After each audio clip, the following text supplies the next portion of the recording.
All right. Yes, yes, yes. What's going on, everybody? It is today. What day is it? I've completely lost track of the times. Um, Today is Wednesday, February 19th. It is day 26 of our Consultants Without Borders Daily Growth Clinic. All right. So, yes, we are so excited. We're so excited to be back here. I hope everybody's doing amazing wherever you are in the world, whatever you're doing. I hope life is treating you well, and I hope that you're going on the path of your own, on the trajectory of your own success and your mission. Every day, we show up here for you, 12 p.m. to 1 p.m., to actually advocate for you to succeed, to follow your heart, to follow your dreams, to do whatever is necessary to break through to the next level, because that is what the tribe, community, support network, that is what we're all about. That is what is necessary. That is what creates the difference between making it or breaking it. It's all about the community. It's all about the support. It's all about love. And we're here for you for that. Okay. And yeah, let's actually get started. Today, I want to talk about so much of, yes, let's do this. So much of the questions you've been you've been asking. Let's get to some questions today, okay? Because I feel like we've left the business development side for a couple of days since we were focusing heavily on the mindset, the psychology of growth. So today, I want to start with some of your amazing questions, okay? I have a question today from Isabella Chavez. Yes, she is owning her own digital marketing company in Miami, Florida, and she has a branding agency, small business. She says, our agency has grown fast, but I'm still involved in every project and I can't seem to remove myself from day-to-day operations. I know I need to hire better and delegate, but every time I try, quality drops. How do I step back without my agency falling apart? Yo, this is a crazy question. Every business operator, every person that owns their own business will deal with this if they want to be able to scale. Just yesterday, I was speaking to a client and they have about 80 employees. See, it's not one or two or three. And yet they're still talking about the same thing that Isabella is talking about, okay? And here's the thing. Here's the trick to growth. The trick to growth is, because I want you to understand, when we think about growth, I don't want you to make growth into this beast that is impossible to tackle. I want you to think about growth as baby steps and what needs to occur for me to experience the growth that I want to. The biggest factor that prevents us from actually being able to scale our businesses and growing is that we become a one-man show, what is it called? A one-trick pony? So essentially, we all want to be able to do everything on our own. And then, yes, of course, as the business owners, we obviously have that idea, we have the intention, we know what needs to happen when. But when we bring people on, it's really not as easy to get other humans that come and join our enterprise for them to feel the same passion, the same responsibility as the one that we experience internally because of the mission that we give ourselves to open our own businesses, to actually launch our own enterprises. So it becomes very important to be able to train and delegate. And here's the biggest takeaway that I have learned from billion-dollar businesses. When you want to scale, at the beginning, it's going to be difficult because you need to go through the learning curve with your team, with your staff, with your business. And you cannot jump every time and try to do things yourself the moment they're not doing it right, because they won't do it right. They're gonna make mistakes. Your job shouldn't be that I'm gonna do it myself because they're not doing it properly. That is what keeps small businesses small. The biggest difference between a small business and a medium-sized business is that at one point you have to take that leap of faith, Isabella, and understand that if I am to be able to be capable of growing and expanding my business operations, which means I'm going to be able to serve more people, bring in more income, and be able to bring myself more certainty of money, income, time, you must be able to trust other humans in your team. It's critical that that trust, that bond is shaped, and that you guide people. Yes, we are live right now.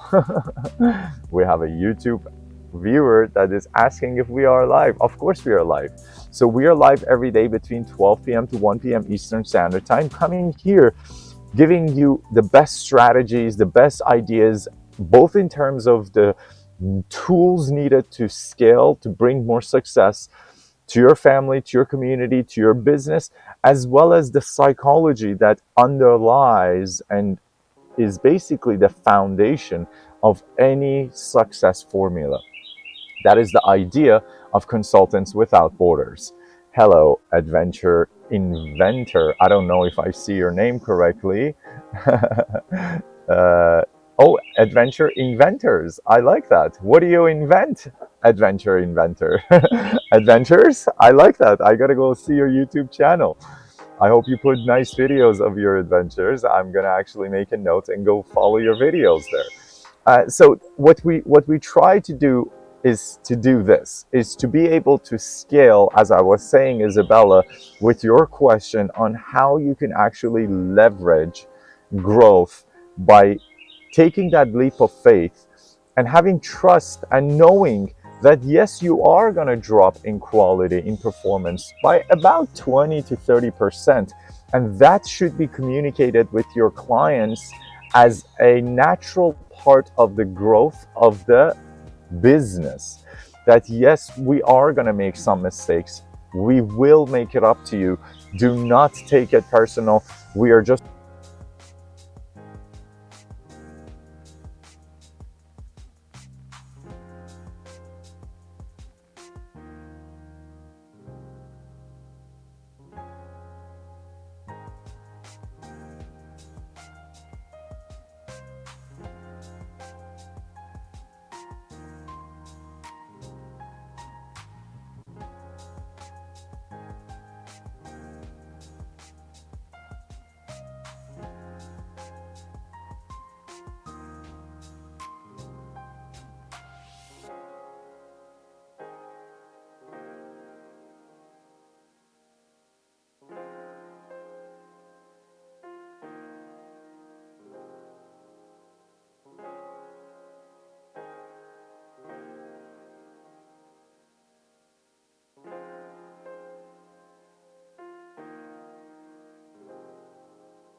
Thank you. Thank you so much for letting me know. My voice apparently was cut off, and hope we are back now. So thank you so much for that, adventure inventor. I guess I got cut off. I don't know where I got cut off. The microphone just died. Technology happens. Let's just repeat Jake's question. Jake is from, we have a next question, San Diego, and he makes handcrafted surfboards and beach apparel. Jake has a handcrafted surfboard company, and he says we have a cult following, which in our line of work we call the cult following raving fans. Okay, you need raving fans. And by the way, since I have adventure inventors who's here with us, I want to actually touch base on this. The path to 1 million followers or 1 million clients. Thank you, Septic Services, for making so much noise. The path to 1 million clients is created through 1,000 raving fans. 1,000 raving fans is all you need to get to 1 million followers, fans, and clients. So the intention should be, how do we actually develop 1,000 raving fans? And who are raving fans? Raving fans are the ones that cannot stop talking about your services, your YouTube channel, your product, your quality, your showmanship, whatever it is that you want to show up as. Always try to find those 1,000 raving fans and build them. And when you find the first one, try to get in touch with them and see what it is that they're finding valuable and double down on that, because now you could start creating your ideal client avatar. And this is what I was trying to say. It's really difficult without Jake having you on this live to actually be able to understand what it is about your brand that has turned it into a cult, that has now a following that you're so afraid that you don't want to let go of, because you're saying you're having a challenge between balancing custom orders with inventory production. And as much as you don't want to become another mass market brand, you also cannot grow if the boards are all custom made and then scaling without losing our soul, which is what you probably stand for as a brand. So I would say definitely have 2 different tiers without knowing much else about what about your brand makes it so appealing to your follower base. You could have 2 tiers and then have the message that you stand for. Because let's not forget, my friends, humans don't make decisions logically. We make decisions emotionally. So the most important thing that you need to do as a brand, as a human being, if you want to be able to influence others, is that you need to understand what it is that they're emotionally trying to fulfill within themselves. If you want to go on a date, you need to understand what emotional need from your date you can actually fulfill. Do they want something quiet and cozy? Do they want to experience connection, because that's quiet and cozy? Do they want to experience adventure, which is variety? Do they want to experience certainty, which is like what they're familiar with that makes them feel comfortable? Do they want to experience more love and connection? Do they want to experience connection, tribe, community? You got to understand this with your brand and with your ideal avatar. And here's another thing. Ideal avatar is so critical for any business to develop, because without an ideal avatar, you're just throwing darts in the darkness, hoping that it lands on the bullseye. And what are the odds of that? Pretty much next to nothing. Why is an ideal avatar important? Because if you're not speaking to one person, you're speaking to everybody, and then nobody is going to pay attention to when a generic form of conversation is being formed. Nobody wants a generic relationship. Everybody wants a custom relationship. Everybody wants to be treated with care and with love and with respect and with empathy.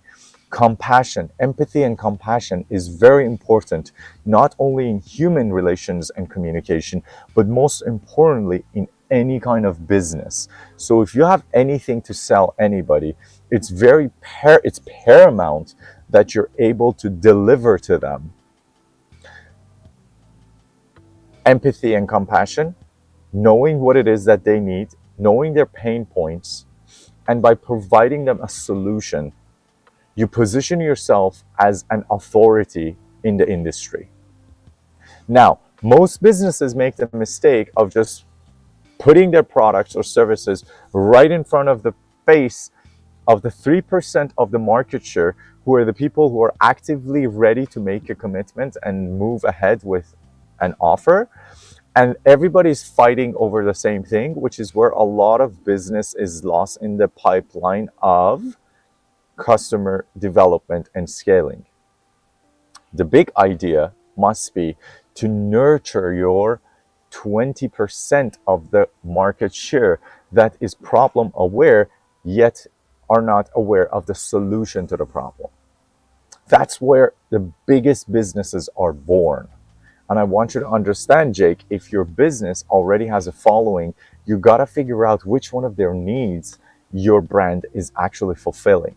And then by going to the bigger market share and trying to find people maybe that are considering surfing, but have not got into the surfing world yet, and start nurturing those people with information, with wisdom, with knowledge.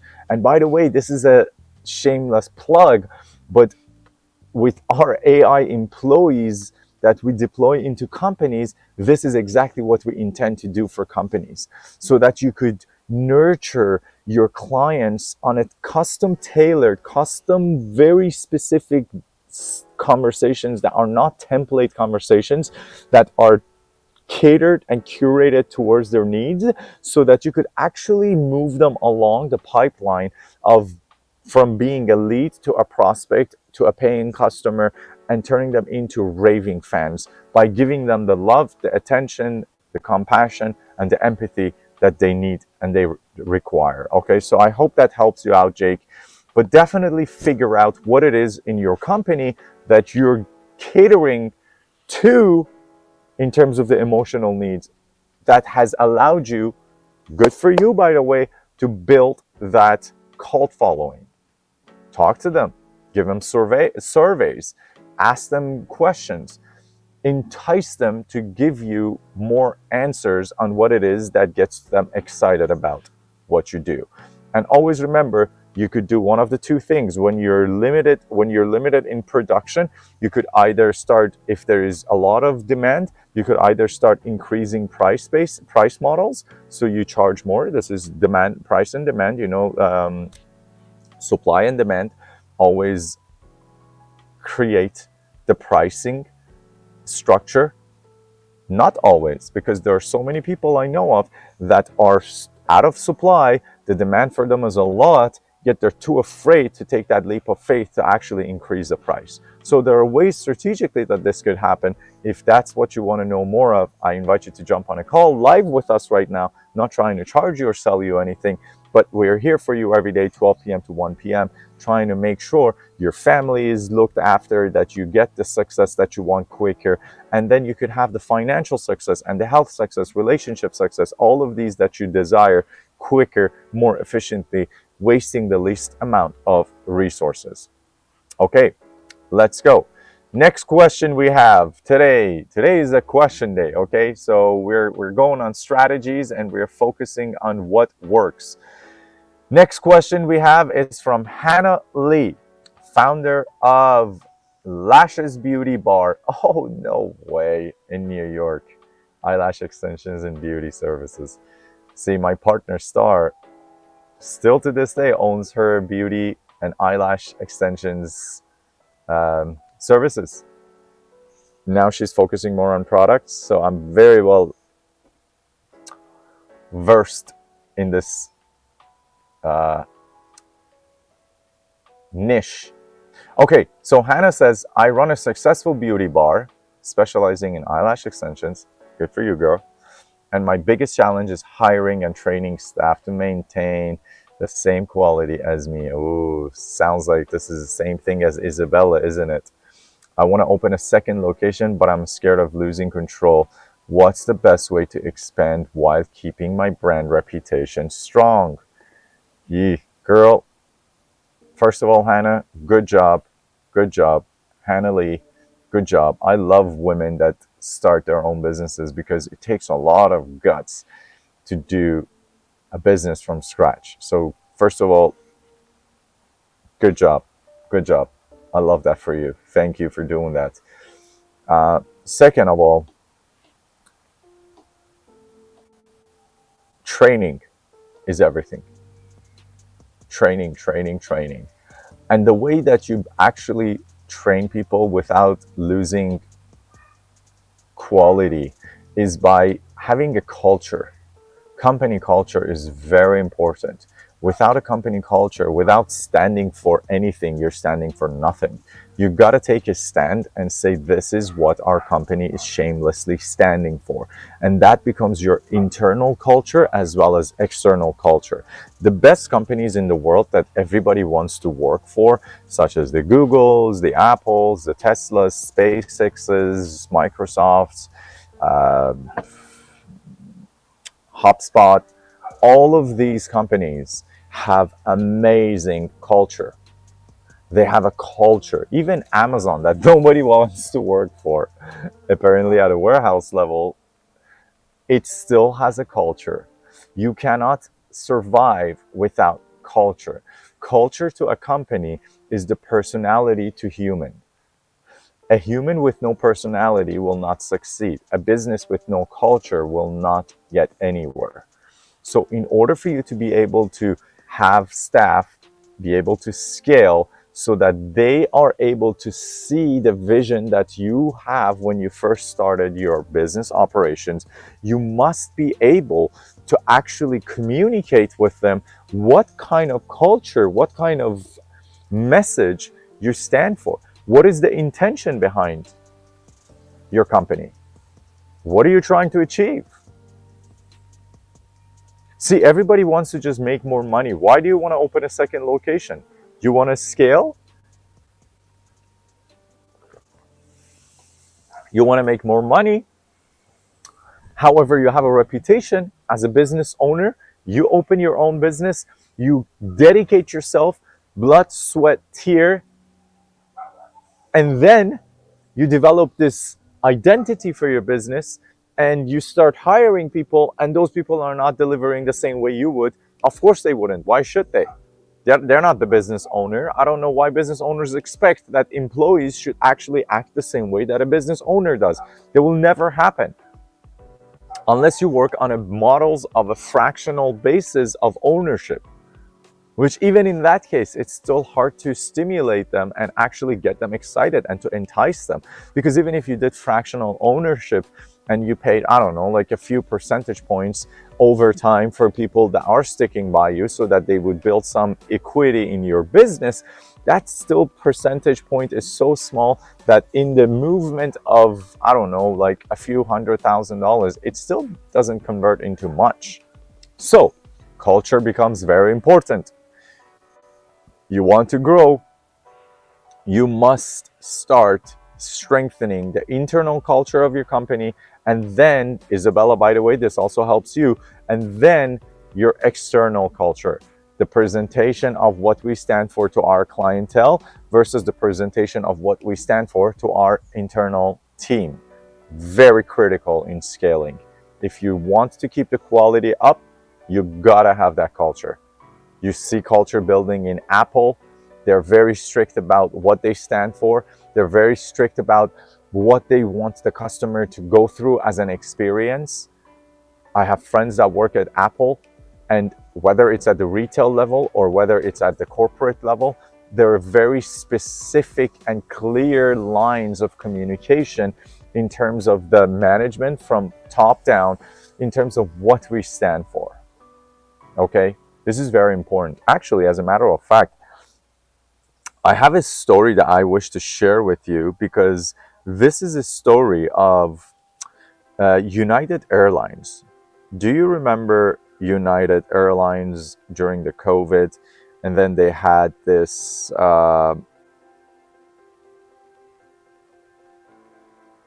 incident where the Asian doctor, I think it was literally dragged out of the airline because of the mask or something. I don't remember what it was, but everybody probably saw that. It was horrific to watch that during the COVID times, where this man was getting, oh, hello, aloha, Nassim is here with us too. So if you remember, because I'm speaking of culture building and culture creation today, I want to actually bring you an example that is making sense, okay? So I'm going to give you two examples of two of the companies that are very, very big, and you'll see what a culture means, okay? First is United Airlines.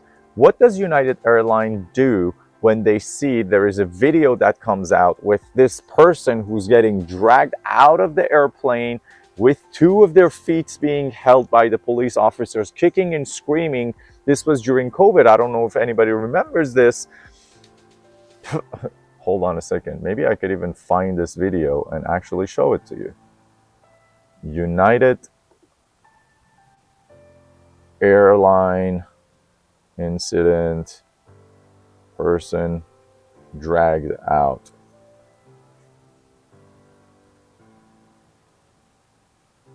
Was it 7 years ago? Oh yes, 7 years ago. So this had nothing to do with here. Let me actually share this with you all so you could see what I'm talking about. Okay, this is going to be a little bit of a rough watch for people who are not who are not ready for. Okay, let's see this.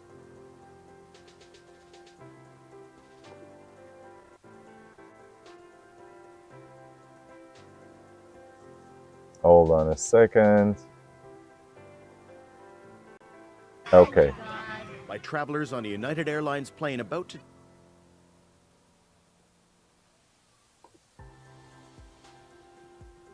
Well, this is not going very well. depart from Chicago's O'Hare Airport. Let's see this. Why is this not working right now? It's the technology. A man who'd been ordered to give up his seat to a United employee and refused was violently forced off by police. This is wrong. Oh my God! Fellow passengers said he had blood on his face as he was dragged by them. The airline later said he'd been chosen at random when no one volunteered to accept an offer of $400 and hotel accommodation until the next flight.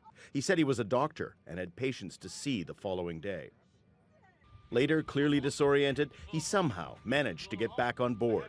The plane eventually reached its destination hours late. The chief executive officer of United, Oscar Munoz, has apologized and said the company was trying to contact the passenger to see what could be done to, as he put it, redress and resolve the situation. Industry observers say the airline should simply have offered more money until passengers were willing to leave. The dedicated people of United Airlines. Fly the friendly skies, says United's historic and current advertising slogan. Restoring anything like that image is going to be quite a challenge as the video goes viral of the forcible ejection of a paying passenger. Daniel Lack, Al Jazeera.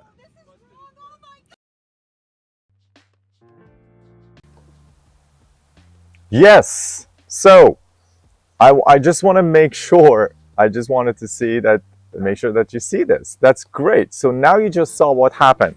We just saw the United passenger, who is a paying passenger, a doctor, was dragged out because some person was chosen at random and it was him. And this actually blew. I remember 7 years ago. I thought for some reason it was during COVID. Jesus, it feels like COVID was 7 years ago already. So here's the thing. An emergency issue breaks out because United started losing shares, which shares losing value is a massive no to any corporation that has stocks traded publicly, which means the management, the C-suite, get on board and started actually just, what the hell happened? How did this happen? As you heard by the end of the video, it's hard to pull back the curtain on what people just saw for airline that's a slogan was flying the friendly skies with us. So that's not very friendly. This is the point.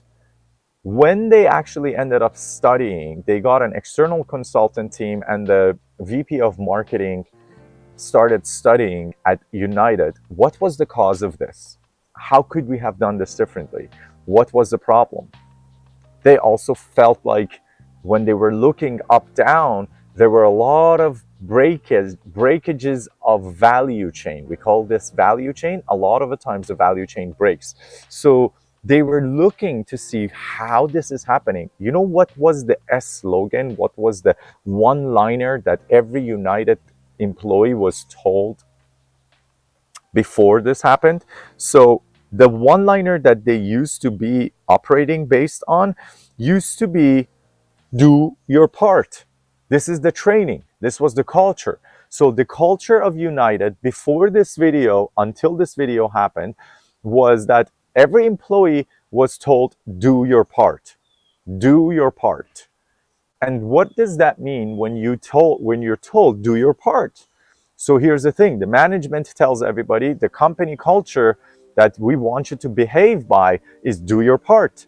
Now, you're going to do your part. Obviously, my part is to just drag this guy's ass out of the plane. Or my part is to actually just serve people coffee. It's not my part to actually do anything about this man being in distress.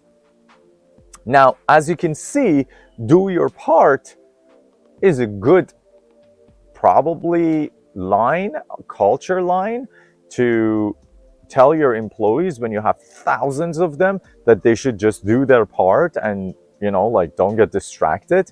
However, as you saw, it doesn't have a good outcome. After so much elaborations, going consultants, internal, external studies, you know what happened? They understood that the company culture was not being communicated in a way that every employee would be able to model the right path. So what did they do? United Airlines came and changed their one-liner, which is their culture creator. And they started telling their employees that starting from now, instead of do your part, we expect you to do the right thing. Do the right thing. Do the right thing. Interestingly enough, this sentence changed, and as it changed, everything changed. Because now when you're trained to do the right thing versus do your part, now doing the right thing is different than doing my part. Because it may not be my part, but it is the right thing. So by doing the right thing, United was able to flip customer experience on its own head. And then they actually ended up taking books and reviews and actually taking awards following this for the years that came. I want you to understand how one sentence that is communicated over and over and over in teaching material, in training materials, in your communication, internally, externally, do your part versus do the right thing makes a huge difference when the employee is on their own. There is no management on top of them to check with. At that moment, they need to ask themselves, what would the company want me to do? Do my part or do the right thing? Massive difference. Isabella, I want you to keep this in mind. And Hannah, I want you to keep this in mind when it comes to scaling. I want to actually, yes, training issues. That's right. Nassim says this is training issues, and training issues are literally what every company deals with. The only thing is, how do we actually get around it? It's by culture building. It's by leveraging the right methodology, the right sentence. See, United didn't change anything about their training. They just changed one sentence and it changed the culture of the company. That is what I want you to understand. You don't need to create systems that are so elaborate. You need to just do one thing. I want to talk to you about another company. Today sounds like we're speaking about culture and culture building. Another company that is massive is Cirque du Soleil. Cirque du Soleil is the biggest circus company in the world, and they're actually built out of headquarters out of Montreal, Quebec, actually Canada. I don't know if in there Montreal, but I know they're in the province of Quebec. And they have their shows everywhere.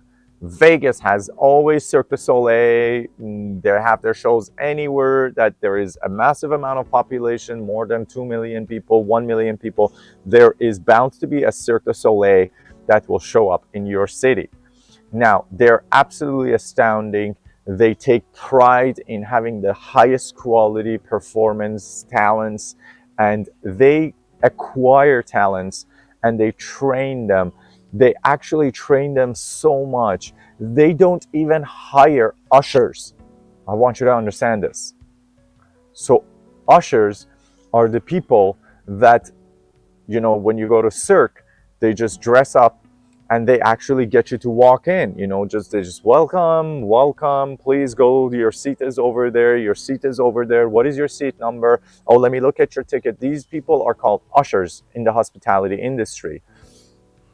Cirque du Soleil is so keen on providing the top experience for their spectators, visitors, that they don't even hire ushers, which is just a basic job locally wherever they go, because they take the Cirque and they actually travel months in one city and then they travel months to the next city. What they do is they actually train the ushers even, and they bring them just like their own talents with them on the road, on the tour. Now, why do they do that, you ask? Because how hard is it to find somebody who can guide people to the right seat number? It's not hard to guide people to the right seat number. What is hard is for a new person to be walked into your business and understand the culture, understand what you stand for. So I met one of the employees of Cirque du Soleil. He was actually an usher with them. He said that he was working with them for 2 years. This is an interesting story. And he said that the company has a culture. Because he was telling me one day he had this mom show up with this autistic child. And the autistic child was making a lot of noise because they were just feeling overwhelmed by the darkness and the noise and the sound. And this person was watching from the far, and they witnessed this. And this disturbance to that the autistic child was experiencing was actually having a profound experience, not only for them and their mother, but also on everybody who was surrounding them. So these people were seated in a general admittance area, so the lowest level of tickets, okay? General admission is always the lowest level of ticket. Then the ticket tiers always go higher. So what he told me, this man, was that he witnessed that without speaking to a manager. He actually goes and check this out, because nowhere else on this planet this is possible for an usher to do. But at a Cirque du Soleil, the usher is able to do this. What did he do? He goes to the mom and he says, I see that you're experiencing some difficulty with the experience of your child here at this moment.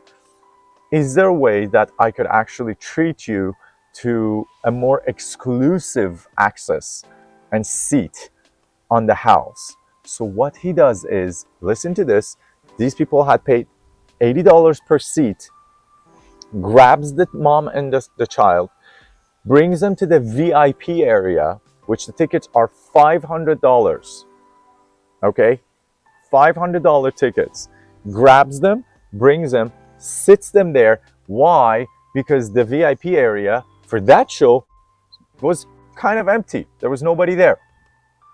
So now here's the thing. There's always rules against this. Companies don't allow this. But I asked them, because I come from an entertainment background. I was like, was the manager the one that told you to do this? He's like, no, I just decided to do it and I did it. And I was like, so what did the management say? It's like, they were thankful for what I did. They actually loved it. I was like, wow, how did that work? He's like, you know what my manager said to us since the first day they were training us? Stay tuned for this, people. This is Cirque du Soleil culture creation that makes raving fans. So the management teaches the staff, doesn't matter what staff at what level. They say to them, when we are not with you, we want you to be able to make autonomous decisions. These are the 3 guidelines we have, 3 questions you get to ask yourself. If the answer to these questions is yes, do what you feel is necessary. Question number 1, when you're dealing with any situation, ask yourself, what I'm about to do, what I'm being asked to do, does it make the customer happy? So the customer is asking me, or I feel like I should go and move them. Does it make them happy? Do I give them a better seat? Do they get a more exclusive area? Are they more private? Are they more able to feel comfortable? The answer to that is yes. Okay, good. Next question. What you're about to do, what you're considering, does it make you feel happy? Does it make you happy? That should be important. So what the customer is asking you to do, if it doesn't make you feel happy, if you feel bad doing it, that's not something you should do. But if what they're asking for, if what you're thinking of is making you feel good, then it's still worthy. And now you're off to the next question.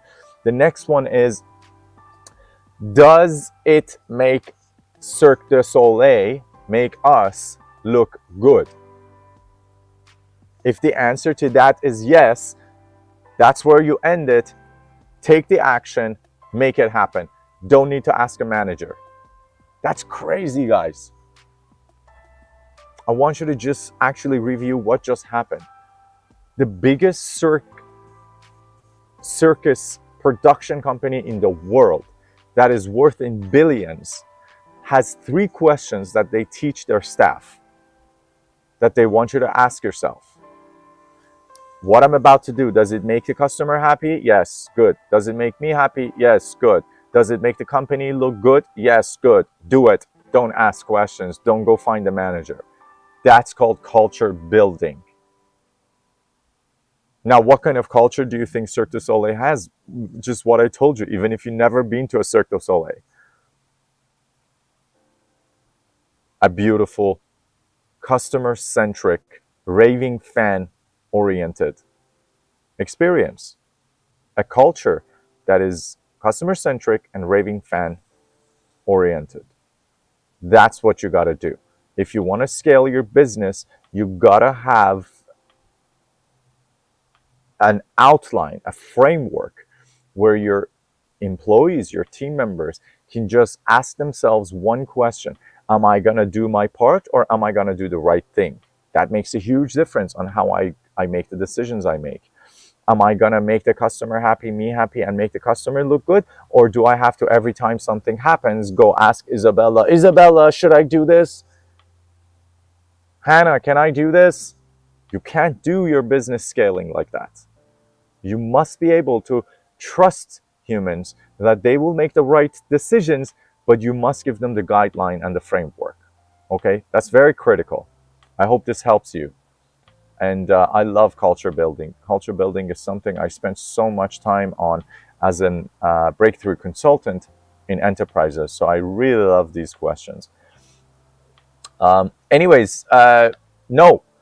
Hannah, do not think about opening a second location yet. If you've 100% maximized your beds that must be booked at all times, then I would start by offering complementary services such as, brow laminations, waxing. So try to upsell the current customers, bring in like spray tanning. Use your current utility and employees to first maximize opportunities. See, most businesses, when they think of scaling, they all want to just jump to bringing in extra money, bringing in extra foot across. And that will never actually give you the results that you want, because by doing that, you need to increase your overhead by so much.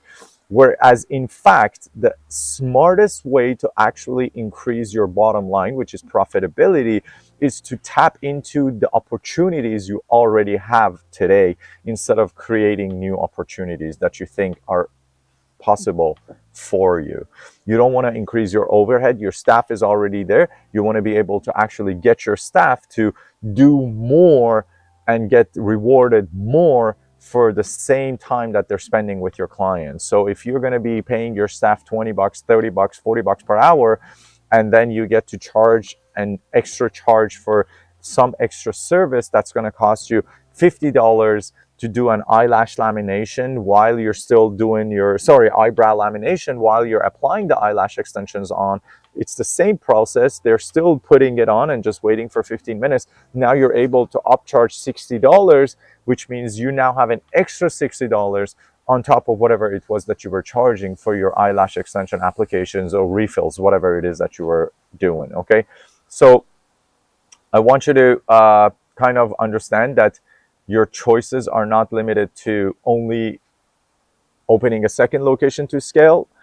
It's always maximize and optimize the current operational model so that you are able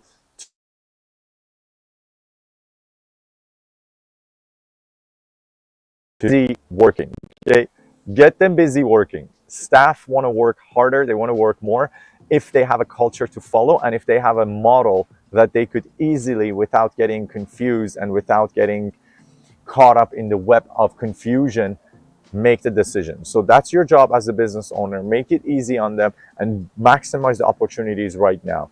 Another thing, again, this is a plug, but on AI growth or AI4beauty.com, we could actually offer anybody in the beauty industry solutions with AI employees that will let you actually get more of yourself and your employees on the delivery of the services and the hands-on experience, which is what every customer wants, rather than to be focused and distracted, with answering phone calls, doing nurture campaigns, doing client developments and following up reviews and all these things that I'm talking to you about. Okay, so I hope that helps. Let's do one more question, and this question we're gonna go for a Jasmine Taylor. She is a marketing executive. This is a personal development question, and she doesn't have her own company. She's an employee. She's a high achiever who can't slow down. How many people relate to that? How many high achievers who can't slow down? That's by default, by the way, high achiever's definition of meaning. If you can slow down, you're not a high achiever. I'm incredibly driven and have climbed, Jasmine says, the corporate ladder quickly, but I struggle with burnout and never feeling satisfied. Ooh, see, we talk about this all the time. Every time I hit a goal, I immediately move the target. How can I scale my success without constantly feeling like I'm chasing something? Wow. See, Nasim's still with us, and I think she will know that we talked about this quite frequently. This is very, very common, by the way, not only of high achievers, specifically for high achievers, but for really any human. We are constantly just chasing like a dog our own tail without being able to even catch it. And that chasing your own tail or running inside the hamster wheel is exactly what I'm talking about when I keep on telling you that you must be grateful and not settle, rather than have expectations and focus on what is lacking. See, this is literally what we talk about when it comes to success. That's why I'm telling you, success ultimately without fulfillment is the ultimate failure. That's exactly what Jasmine is saying. She has climbed the corporate ladder. She still struggles with burnout and never feeling satisfied. She's essentially telling us that she literally does not feel fulfilled despite how hard she's working. How many other people relate to this? How hard do you work every day, yet you don't feel fulfilled?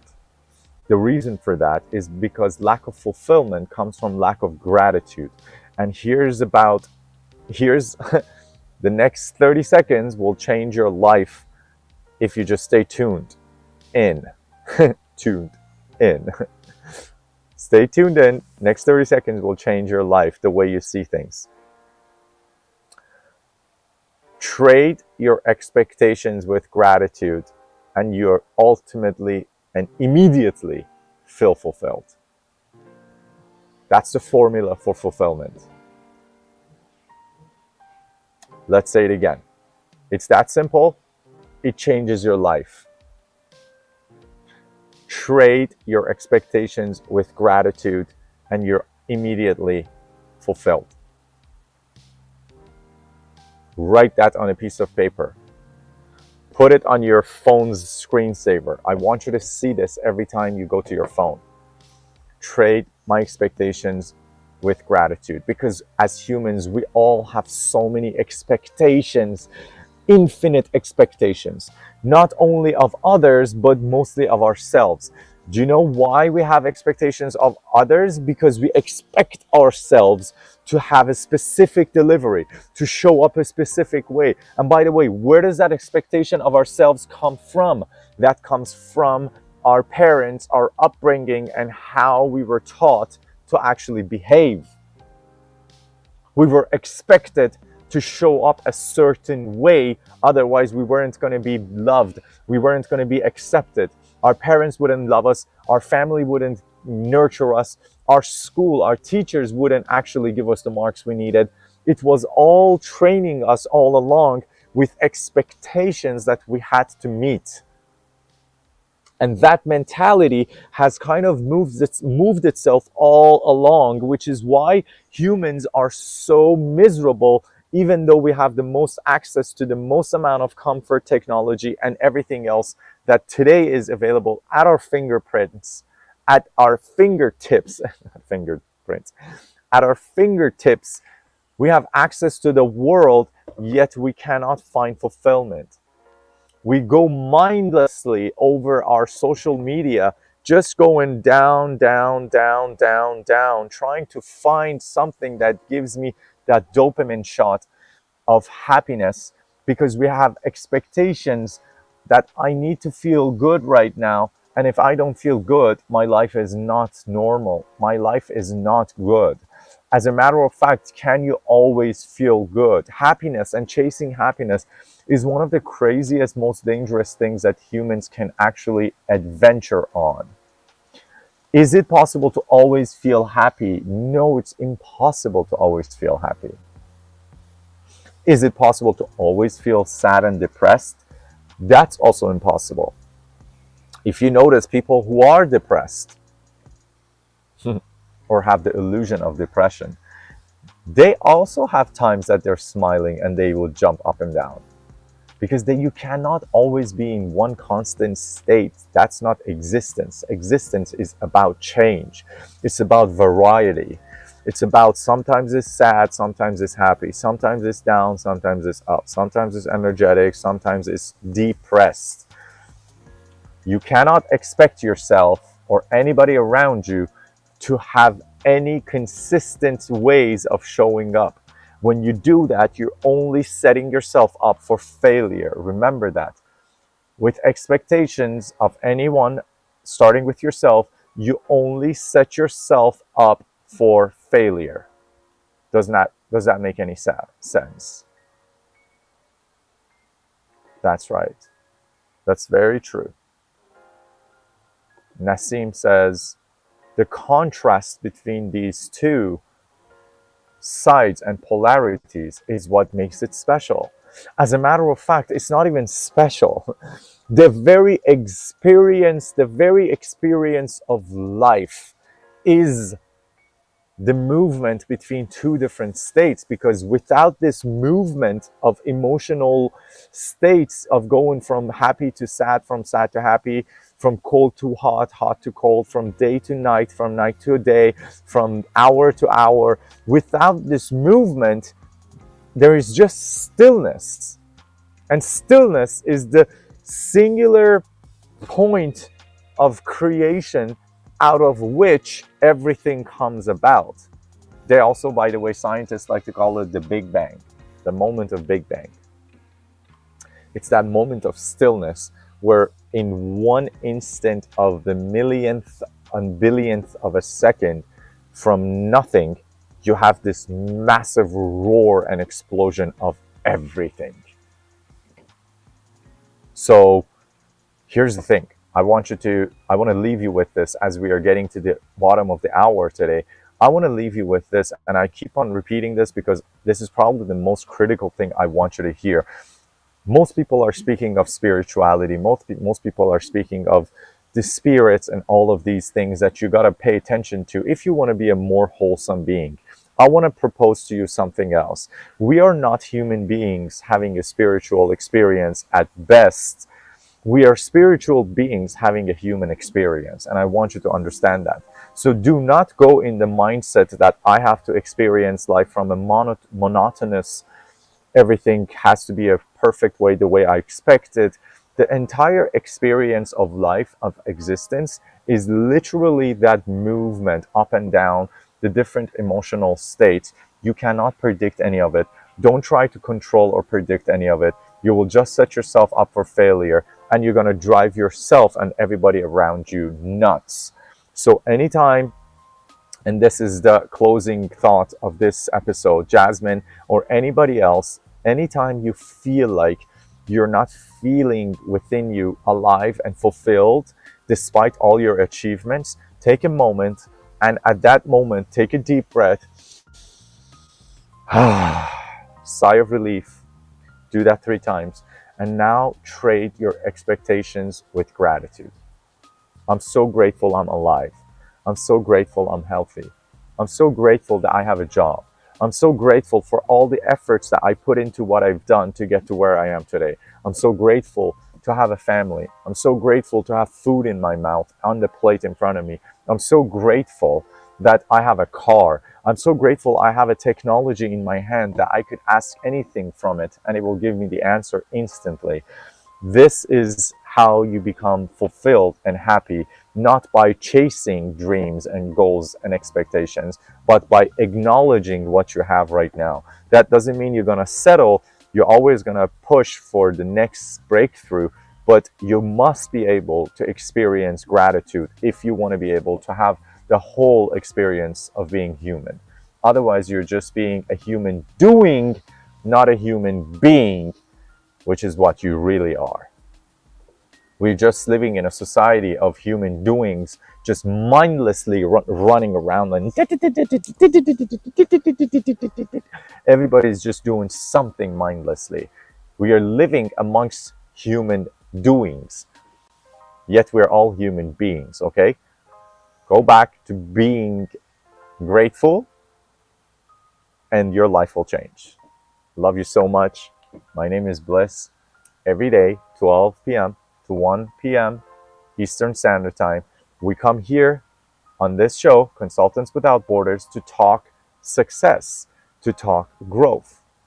And as you can see, you can ask your questions from us. You can go on any of our platforms. This is our tag on any of our platforms. So you want to go on social media, on Instagram, on YouTube, on LinkedIn, on Twitter. If you want, go and talk to me. Just leave your questions the same way all the people here are leaving their questions and we talk to them. Better yet, if you want, you could get on one of these videos live and we'll talk to you about how you specifically can do what it takes for you to get to the next level and break through. That's my ultimate gift to you, to humanity. I'm not selling you anything. I'm just one person doing what I can to make this beautiful heaven even more beautiful. I'm just doing my part. I hope that you do yours for yourself, for your family, and for your community as well. Love you so much. Please be well. Be blessed. You are a blessing. Be a blessing and be blessed. That's literally the formula. Be grateful and don't get in your head, because once you go in your head, you're always going dead, okay? Don't go in the head, go in the heart. Stay grateful and don't settle. Keep on pushing the boundaries. You are a magical being, a miraculous perspective of all that there is, of the Creator, that is able to experience life, heaven on earth, on your terms. Don't listen to the stories of heaven being somewhere out of this life. It's right here, right now. Your hell is also here, right now. Jasmine, don't live in a hell that you created for yourself with your expectations. Create the heaven for yourself with gratitude and not settling, to be more, to experience more, and to serve more, okay? I love you all. Thank you so much.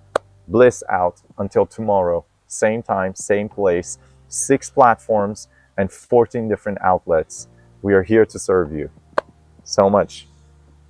So long.